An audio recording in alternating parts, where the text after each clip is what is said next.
Hey everybody, Cinephile Mike, your friendly neighborhood cinephile is here, and this is episode 18 of Oscar Rewind, my bi-weekly series of videos where I revisit films of the past year's Oscar nominees and winners.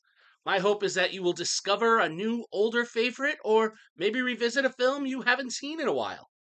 As always, I'll be discussing the awards history for the film, the box office information, the critical response, and as always, my reviews are spoiler-free. So let's get into it. Today I am discussing IFC Films' Jimmy P. Psychotherapy of a Plains Indian. Written and directed by Arnaud Desplechin, with writing assists from Julie Pear and Kent Jones, the film adapts the book Reality and Dreams, written by George Devereaux. Now released internationally in the fall of 2013, the film made a total of $1,440,299 at the box office.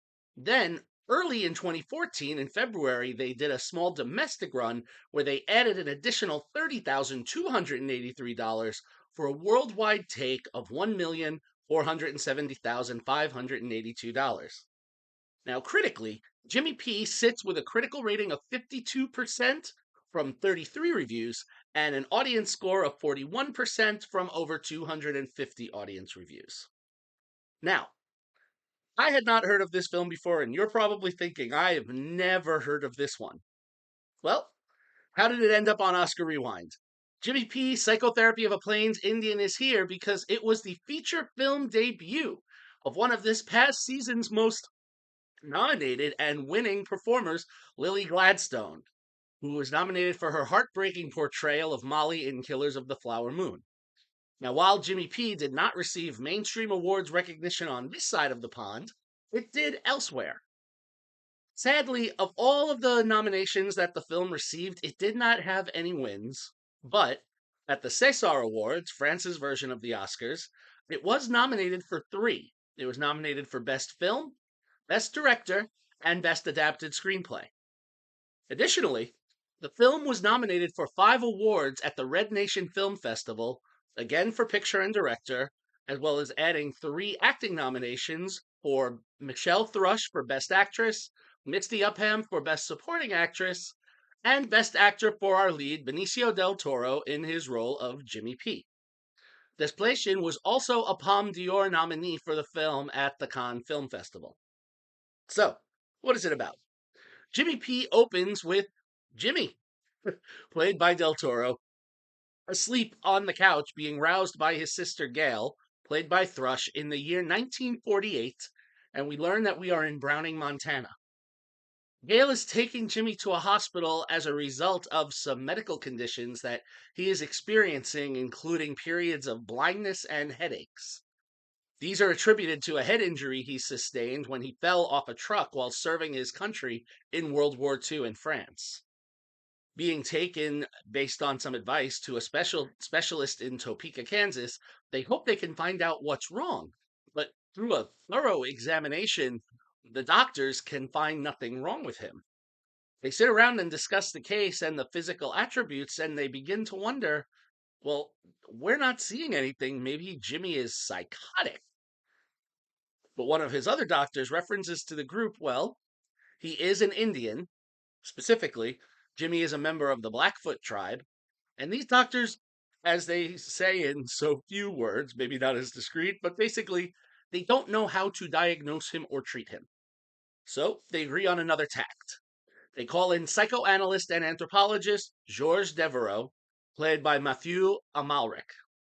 Devereaux has a gift to tend carefully to things, and he is brought in to see what is ailing Jimmy.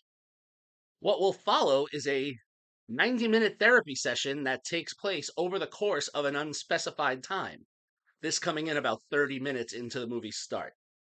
Jimmy will give insights into his life, both happy and sometimes and mostly sad and more painful.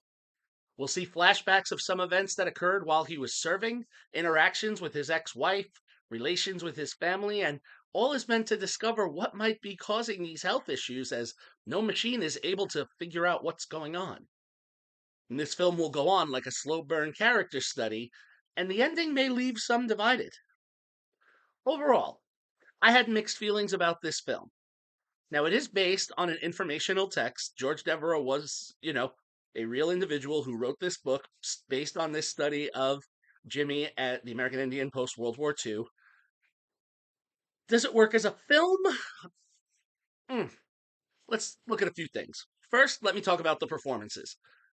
I was a little thrown when I read the description of the film and saw that the film is about an American Indian and many of the supporting cast are Indian as well, yet the lead role, I was wondering, was cast with Benicio del Toro, an actor of, you know, Latin descent. And I'm not saying that people aren't cast outside of ethnicities. We know that it's a problem, but we've seen there are so many, performers that can bring this to life. But I have to say, while yes, it would have been nice to see a native play, he does an excellent job. And even to the points where there are some moments where at one point a doctor calls him chief and he says, "Do not call me chief.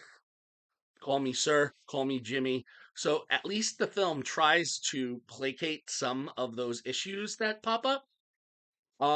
And he also gives a very lived in performance as he has in many times. So Del Toro's performance is very sympathetic, even if at times you're wondering, does this quite work?